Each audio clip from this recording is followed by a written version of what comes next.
Assalamualaikum warahmatullahi wabarakatuh. Innal hamdalillah nahmaduhu wa nasta'inuhu wa nastaghfiruh. Wa na'udzu billahi min sururi anfusina wa min sayyiati a'malina. May yahdihillahu fala mudilla lahu wa may yudlil fala hadiya lahu. أشهد أن لا إله إلا الله وحده لا شريك له وأشهد أن محمدا عبده ورسوله.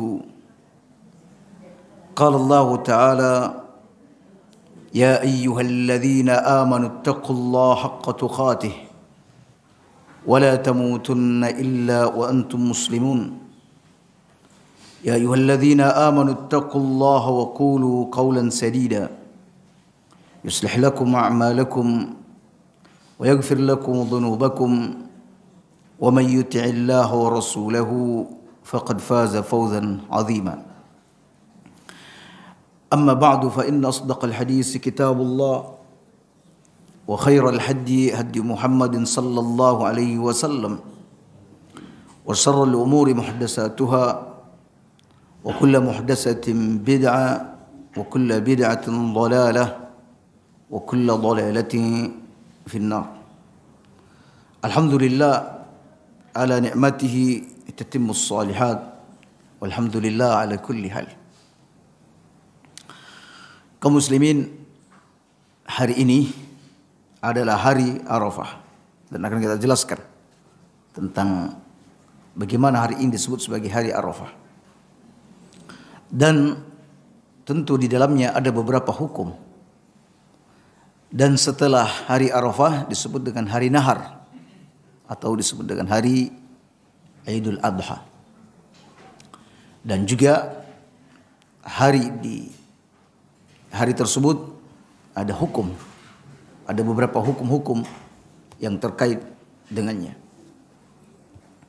Kaum muslimin, sejatinya kita membahas atau mengkaji kitab Fadailul Quran yang ditulis oleh Ibnu Katsir. Namun karena kita sekarang berada di hari yang utama dan butuhnya kita mengetahui beberapa persoalan-persoalan terkait dengannya, maka kita undur kajian Fadailul Quran. Insyaallah kita bahas setelah Id nanti, dan pagi ini kita bahas beberapa persoalan-persoalan terkait dengan masalah Arafah dan Idul Adha. Baik, kaum muslimin, tentang persoalan manakah yang lebih utama 10 awal Dzulhijjah dibanding 10 terakhir Ramadan. Kaum muslimin, ada perbedaan di antara ulama tentang persoalan ini, dan pembahasan tentangnya juga lumayan panjang. Namun kesimpulannya dari apa yang mereka bahas adalah sebagai berikut, dan ini yang rajih, bahwa seutama-utama hari untuk di siangnya, seutama-utama hari untuk siangnya, maka yang utama adalah 10 hari di awal bulan Dzulhijjah. Ya, 10 hari awal Dzulhijjah. Adapun seutama-utama hari untuk di malamnya, yaitu 10 terakhir bulan Ramadan, yang di dalamnya ada malam Lailatul Qadar, yani 10 terakhir di bulan Ramadan. Kemudian kaum muslimin, seutama-utama hari dalam setahun, seutama-utama hari dalam setahun adalah hari Nahar, yaitu Idul Adha. Sebagaimana disebutkan dalam hadis bahwa seutama-utama, sebaik-baik hari adalah hari Nahar. Karena hari Nahar ini adalah puncak dari 10 terakhir awal Dzulhijjah. Dan sebagaimana antum ketahui, Dalam hadis disebutkan innamal a'malu bil khawatim. Sesungguhnya amal-amal itu tergantung dengan bagian akhirnya. Dan di bagian akhir ini ada ibadah yang besar yang disebut dengan ibadah kurban. Kemudian seutama-utama hari dalam sepekan yaitu hari Jumat. Seutama-utama hari dalam sepekan yaitu hari Jumat. Dan seutama-utama waktu petang, yakni jika hitungannya adalah setelah duhur, ya waktu setelah duhur yang disebut dengan waktu petang, maka hari itu adalah disebut dengan hari Arafah, ketika orang berkumpul di padang Arafah. Nah, demikian kaum muslimin rincian dari pertanyaan mana yang lebih utama dibanding 10 awal Zulhijjah atau 10 terakhir bulan Ramadan. Kemudian kaum muslimin, persoalan yang kedua tentang keutamaan melakukan amal soleh di 10 awal Zulhijjah. Apakah berpuasa 9 hari penuh juga hal yang dianjurkan? Ya, berpuasa penuh di 1 sampai tanggal 9 atau 1 sampai tanggal 8. Kalau tanggal 9 Zulhijjah, ulama sepakat. Yang ini tanggal 1 sampai 8. Jawabnya kaum muslimin, para ahli fiqih sepakat sebagaimana yang tercantum dalam kitab Al-Mawsu' Al-Fiqhiyah, bahwa para ahli fikih sepakat atas anjuran berpuasa 8 hari yang pertama bulan Zulhijjah. Ya, 8 hari pertama bulan Zulhijjah sebelum hari Arafah. Alasannya karena puasa ini termasuk dari amal soleh, di mana Nabi SAW bersabda, "Ma min ayyamin al-amalu salihu fiha ahabbu ila Allah azza wa jalla min hadhihi al-ayyamil 'ashr." Tidak ada hari di mana amal soleh dilakukan di dalamnya, tidak ada hari-hari di mana amal soleh dilakukan di dalamnya lebih disukai dan lebih dicintai oleh Allah dibandingkan 10 awal Dzulhijjah. Para sahabat bertanya, ya Rasulullah, walal jihadu fi sabilillah, sekalipun itu jihad fi sabilillah tidak bisa mengimbanginya. Kata Nabi, walal jihadu fi sabilillah, meskipun jihad gak bisa mengimbangi beramal di 10 awal Zulhijjah. Jadi sedekah yang dilakukan di 10 awal Zulhijjah, ya, salat yang dilakukan di awal 10 Zulhijjah, termasuk puasa yang dilakukan di awal Zulhijjah, itu tidak terkalahkan dengan amalan-amalan yang lain. Ya. Illa, kecuali rajulun kharaja bimalihi wa nafsihi, kecuali seseorang keluar dengan hartanya, dengan jiwanya, falam yarji' min dzalika bi syai', tidak ada satupun yang kembali setelah itu, alias sudah wafat di medan perang sebagai syahid dan hartanya juga sudah habis di sana. Itu yang bisa mengimbangi amalan di 10 awal Dzulhijjah. Nah, kaum muslimin, kita yang sekarang berada di penghujung, bagian-bagian akhir dari 10 awal Dzulhijjah. Ya, kalau sekarang 9 Dzulhijjah, berarti besok 10 Dzulhijjah. 10 itu sudah terakhir. Dan bagi antum misalnya yang bisa memaksimalkan di 10 terakhir ini dengan ibadah besar, semisal berkurban, sebagai bentuk bersyukur atas nikmat Allah Subhanahu wa taala yang Allah berikan kepada kita, maka lakukan. Ya, lakukan. Jangan sampai harta-harta itu tersimpan di rumah-rumah kita. Ya, sementara ada sesuatu yang bisa kita lakukan dengan harta tersebut. Kaum muslimin, apalah dari harta kita itu melainkan apa yang kita makan dan apa yang kita sedekahkan.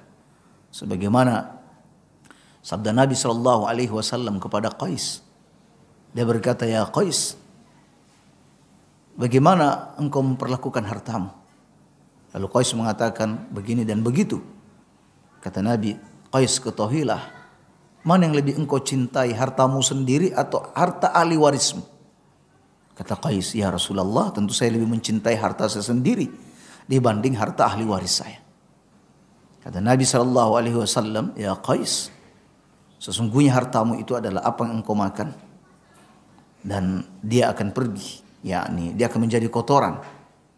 Dan apa yang engkau sedekahkan dan engkau akan mendapatkannya nanti. Adapun selebihnya itu adalah harta ahli warismu. Yakni apa yang kita sedekahkan, apa yang kita kurbankan di jalan Allah, maka itu akan menjadi milik kita. Itu akan kita dapati kelak pada hari kiamat nanti. Baik kaum muslimin. Jadi ulama sepakat bahwa puasa di hari-hari awal, yaitu 1 sampai tanggal 8, itu hal yang dianjurkan karena merupakan amal soleh. Hanya saja kaum muslimin, ulama berbeda pendapat tentang apakah Nabi sallallahu alaihi wasallam itu berpuasa penuh dari tanggal 1 sampai tanggal 9 di awal Zulhijjah atau tidak. Ulama berselisih dalam hal tersebut. Sebagian ulama mengatakan bahwa Nabi sallallahu alaihi wasallam berpuasa penuh dari tanggal 1 sampai tanggal 9 Zulhijjah berdasarkan keterangan dari Hunaidah bin Khalid, di mana ia menceritakan dari ibunya, ya, atau dari istrinya, dari salah seorang istri Nabi sallallahu alaihi wasallam, menceritakan dari salah seorang istri Nabi sallallahu alaihi wasallam, di mana Nabi sallallahu alaihi wasallam, kata istri Nabi ini, kana Rasulullah yasumu tis'a Dzulhijjah. Nabi biasa berpuasa 9 Zulhijjah. Berpuasa di 9 Zulhijjah. Yakni 9 hari di bulan Zulhijjah. Itu biasa dilakukan oleh Nabi.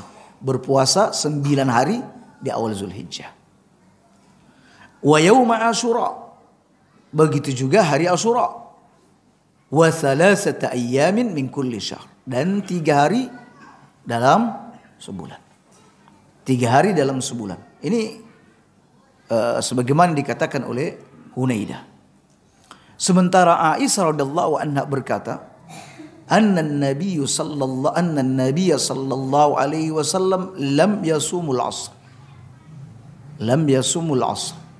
Bahwa Nabi itu tidak pernah berpuasa di 10 awal Zulhijjah. Riwayat Muslim. Berarti ini ada 2 keterangan yang berbeda. Satu keterangan mengatakan bahwa Nabi rutin melakukan puasa 10 awal Zulhijjah. Sementara keterangan dari Aisyah mengatakan Nabi tidak pernah melakukan hal tersebut.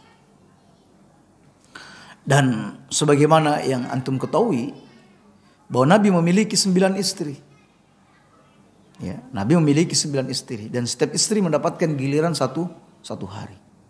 Dan tentulah kaum muslimin, jika memang Nabi berpuasa penuh di 10 awal, yakni 9 awal Zulhijjah, pastilah ada hari itu yang diketahui oleh Aisyah radhiyallahu anha. Apalagi Aisyah radhiyallahu anha ini mendapat 2 jatah. Ya, dari 9 hari ini Aisyah mendapat 2 jatah. Ya, karena Saudah bintu Zam'ah telah menghibahkan harinya kepada Aisyah radhiyallahu anha. Jadi ketika Aisyah mengatakan belas enggak pernah, sama sekali tidak pernah berpuasa di 10 awal Zulhijjah, ini keterangan ini bisa dipegang karena Aisyah radhiyallahu anha mendapat 2 jatah hari dari 9 hari yang ada. Nah, baik. Oleh karena itu ulama berbeda pendapat bagaimana mendudukkan hadis ini. Ya, yang pertama mengatakan tidak perlu didudukkan karena hadis Hunaidah hadisnya lemah yang diriwayatkan oleh Abu Dawud karena ada ittirab, ada keguncangan di dalamnya. Ya, sementara hadis Aisyah riwayat Muslim adalah sahih. Berarti yang sahih dengan dhaif sudah tidak perlu dipertentangkan lagi. Ada yang mengatakan bahwa hadis ini tidak bermasalah. Hadis ini adalah sahih, perlu didudukkan.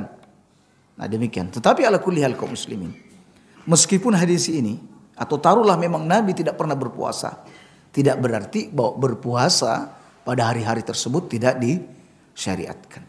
Nabi SAW bersabda bahwa sebaik-baik puasa adalah puasa Daud. Namun Nabi SAW tidak pernah diketahui bahwa beliau pernah melakukan puasa Daud. Demikian tentang persoalan berpuasa di 10 awal Zulhijjah. Kemudian persoalan yang ketiga, apakah puasa Arafah berkaitan dengan peristiwa wukuf di Arafah atau tidak ada kaitannya dengan peristiwa wukuf di Arafah?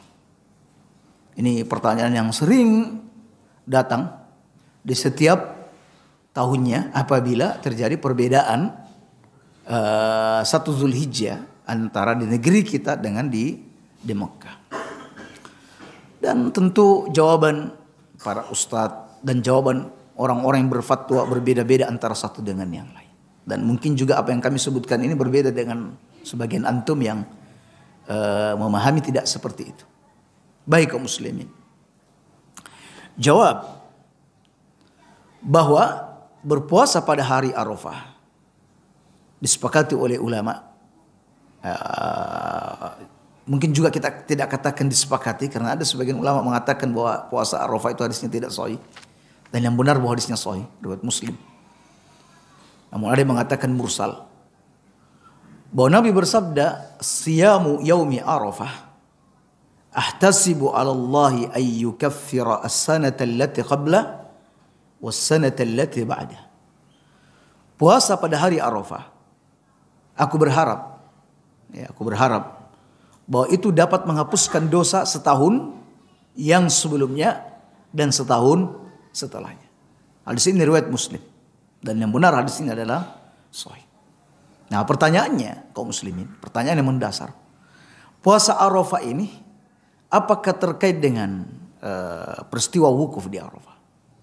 Jawab bahwa pendapat yang rajih, puasa Arafah kaitannya dengan zaman.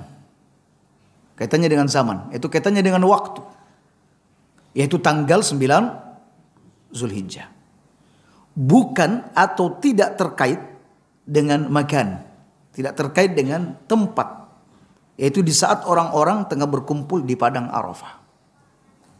Apa alasannya? Ada 3 atau 4 alasan yang mendasari hal tersebut. Alasan yang pertama, tidak ada satu dalil pun yang sahih yang secara tegas mengatakan bahwa puasa Arafah itu berkaitan dengan peristiwa wukuf. Tidak ada satu hadis pun yang sahih yang tegas mengatakan bahwa puasa Arafah berkaitan dengan peristiwa wukuf di Arafah. Tidak ada. Misal ungkapan, apabila orang-orang telah wukuf di Arafah, maka berpuasalah kalian wahai orang-orang yang tidak berhaji. Misalnya, apabila orang sedang wukuf di Arafah, maka berpuasalah kalian yang tidak berhaji. Misalnya, enggak ada ungkapan seperti itu. Seandainya ada ungkapan seperti itu, selesai sudah urusannya. Tidak perlu ada perbedaan pendapat. Tetapi sekali lagi tidak ada hadis yang menyebutkan tentang itu. Yang ada hanyalah puasa hari Arafah. Hari Arafah bisa berkaitan tentang waktu, bisa juga berkaitan dengan tempat. Nah, berarti ada ihtimal, ada kemungkinan. Kemudian kaum muslimin, yang kedua, alasan yang kedua, amalan-amalan dalam Islam, ya termasuk puasa, itu dibangun atas dasar yang meyakinkan, bukan dengan hal-hal yang samar atau hal-hal yang meragukan. Oleh itulah Nabi SAW melarang berpuasa di hari yang meragukan, bahkan dianggap bermaksiat kepada Abul Qasim, yaitu Muhammad SAW. Begitu juga Nabi SAW melarang berpuasa sehari atau 2 hari sebelum masuk Ramadan, dalam rangka kehati-hatian. Ya, sebagian orang berpuasa sehari atau 2 hari, ya, supaya hati-hati. Ya. Maka Nabi SAW melarang tersebut. Nabi melarang mendahului puasa sehari atau 2 hari sebelum masuk Ramadan, dalam rangka kehati-hatian, tidak boleh. Ya. Dan Nabi SAW bersabda, sumu li ru'yatihi, berpuasa karena melihat hilal. Wala tasumu, dan jangan kalian berpuasa hatta tarawul hilal, hingga kalian melihat hilal. Artinya kaum muslimin, ibadah itu dibangun atas dasar hal yang meyakinkan. Jika samar, tidak boleh berpuasa besoknya. Karena itu disebut dengan hari apa? Hari yang meragukan, tidak boleh. Nah, baik kaum muslimin. Menghubungkan peristiwa wukuf di Arafah dengan puasa Arafah adalah salah satu contoh membangun hukum di atas hal yang samar. Ini adalah contoh yang membangun hukum di atas hal yang samar. Tidak meyakinkan. Mengingat untuk mendapatkan informasi tentang kapan terjadinya peristiwa wukuf di Arafah, bagi negeri-negeri yang jauh dari Mekah, semisal Syam, Mesir, Andalusia, yaitu Spanyol, Indonesia, Malaysia, dan lain sebagainya, pada masa terdahulu,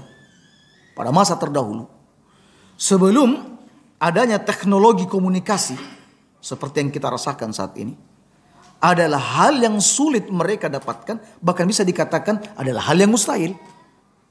Itu pasti kaum muslimin, untuk mendapatkan informasi untuk negeri-negeri yang jauh dari Mekah, yang 1-2 bulan perjalanan, untuk mendapatkan informasi kapan mereka wukuf, adalah hal yang mustahil mereka dapatkan di masa itu, sebelum ada komunikasi yang kita rasakan seperti ini.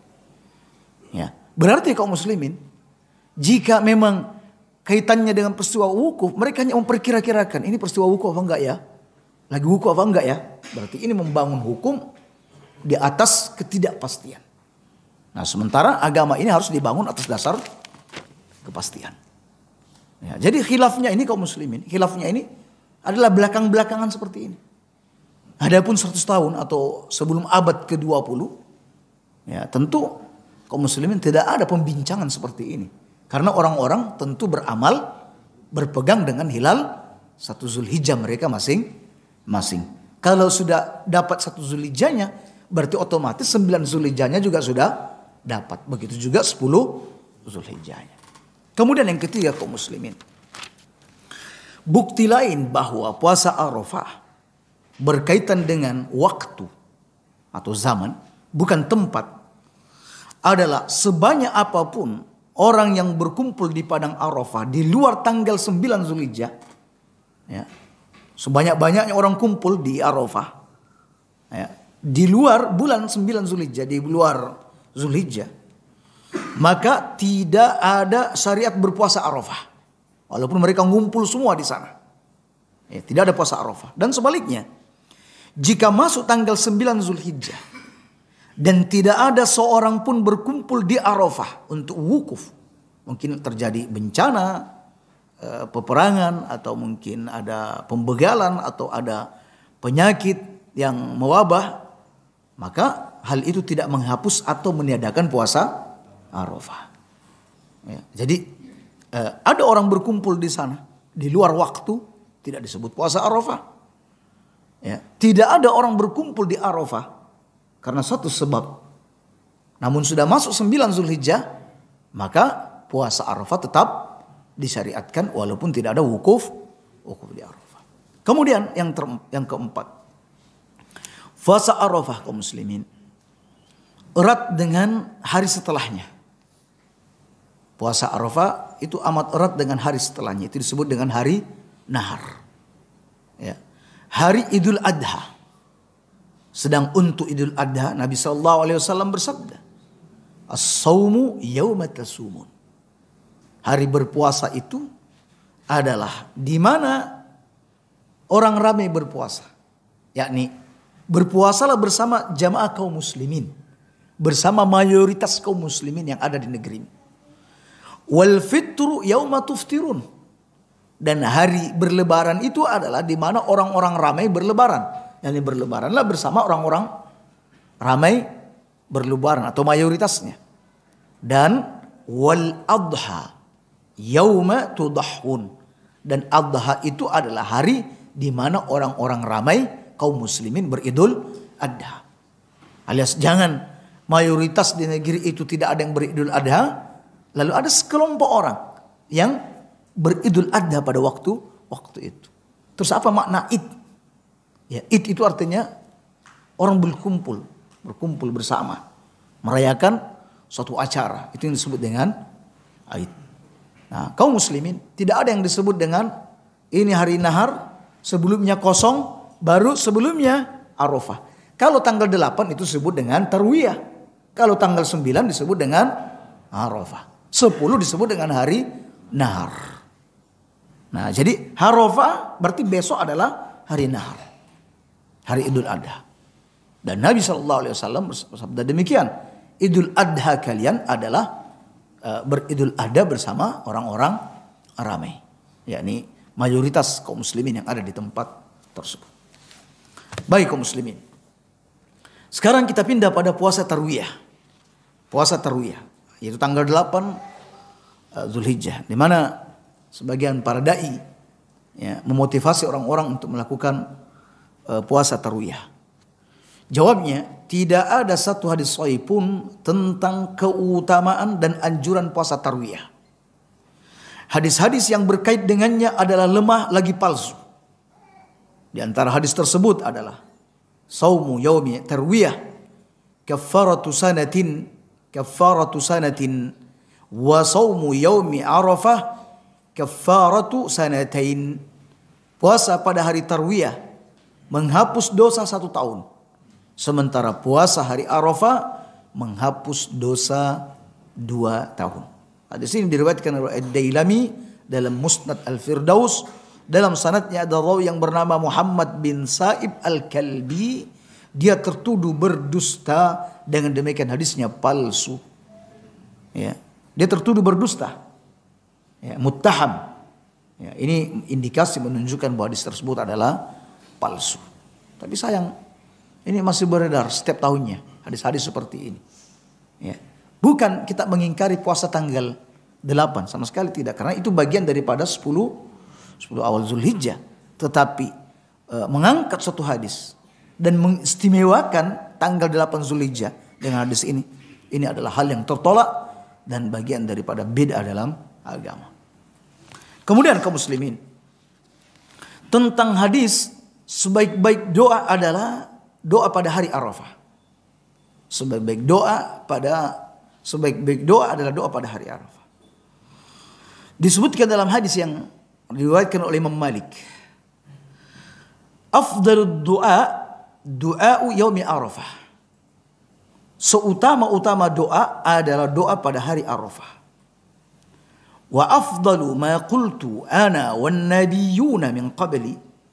Dan seutama-utama apa yang aku ucapkan, ya, dan yang diucapkan oleh para nabi sebelumku adalah ucapan la ilaha illallah wahdahu la syarikalah.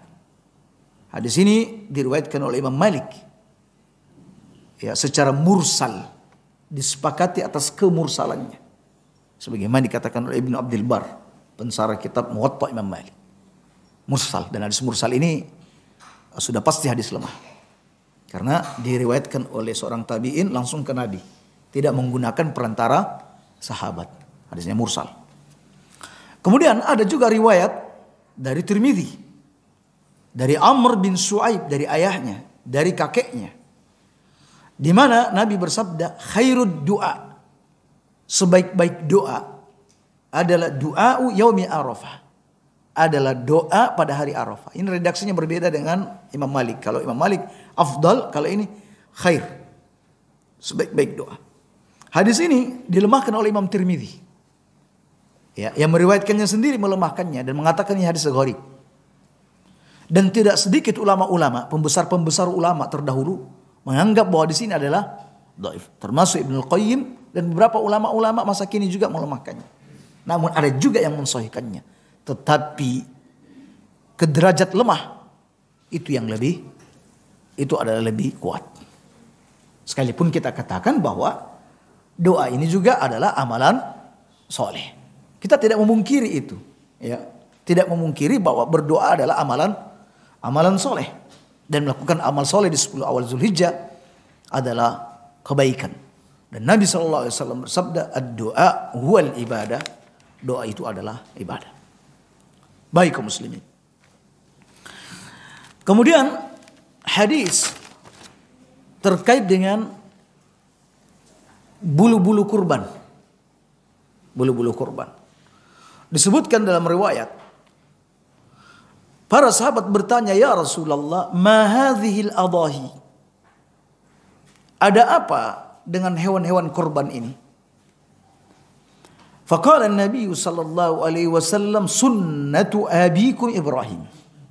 Kurban ini adalah sunnah abi kalian, ayah kalian Ibrahim. Qalu fama lana fiha ya Rasulullah. Kalau begitu ya Rasulullah, kebaikan atau pahala apa yang kami dapatkan dari kurban-kurban itu?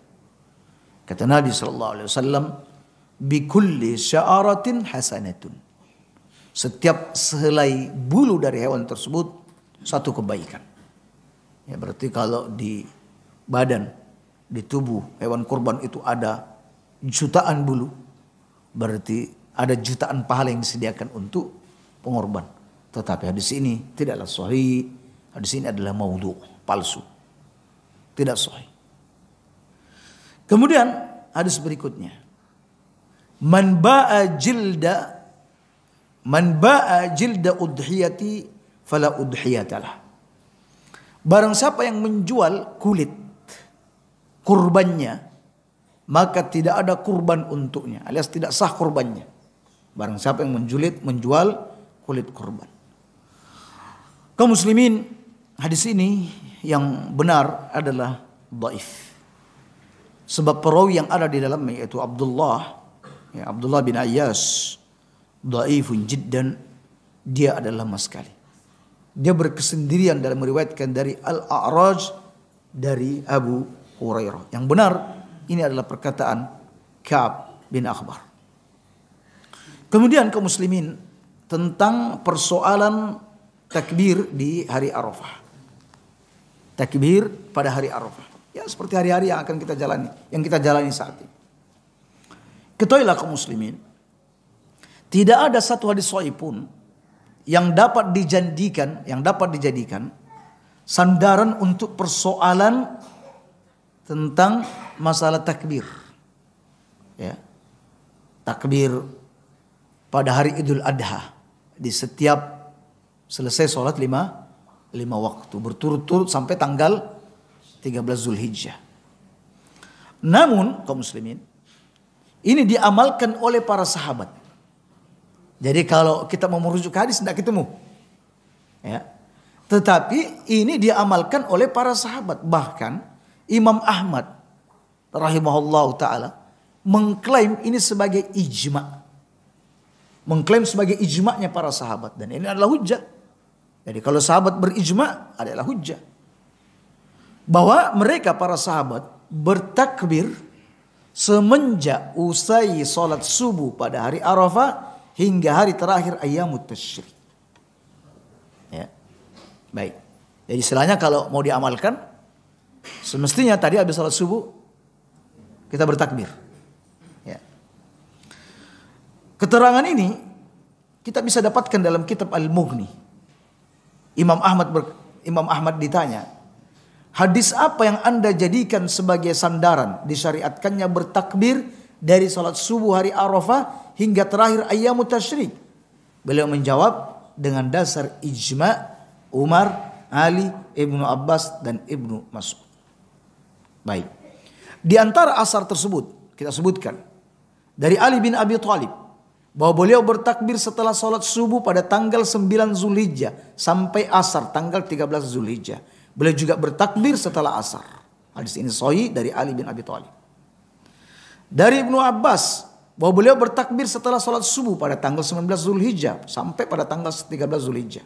Beliau tidak bertakbir setelah maghrib malam tanggal 14 Zulhijjah. Sanadnya sahih.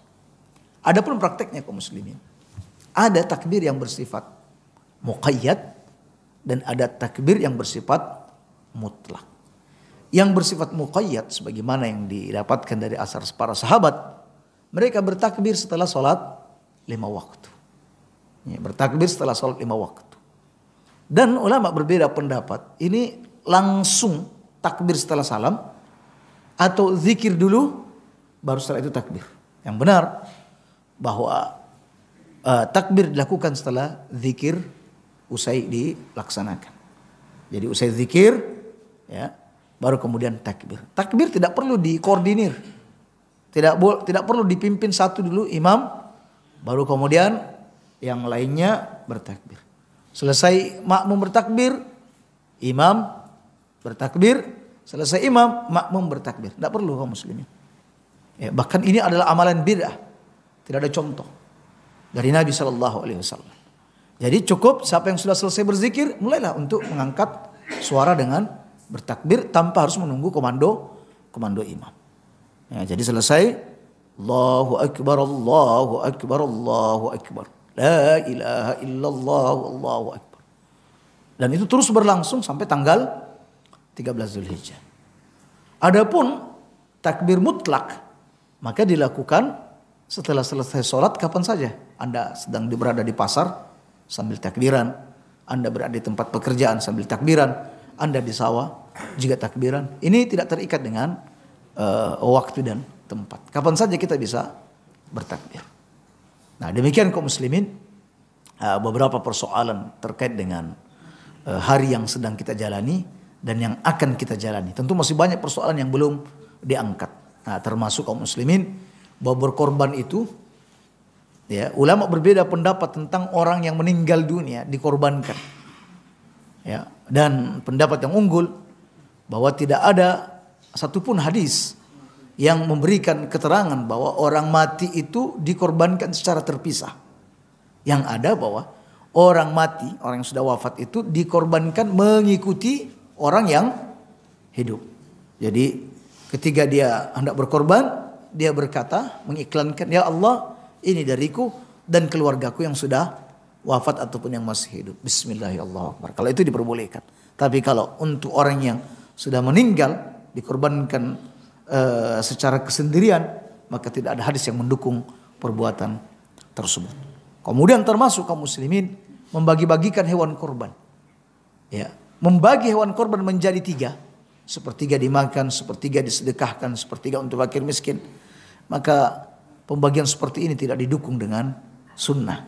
Yang ada adalah sabda Nabi, kulu waddahiru watasaddaqu. Makan, simpan dan bersedekahlah. Berapapun yang kita simpan, berapapun yang kita makan, walaupun melebihi sepertiga, asalkan ada yang kita peruntukkan, ada yang kita bagikan untuk orang fakir miskin, maka sudah tercapailah maksud dari hadis tersebut.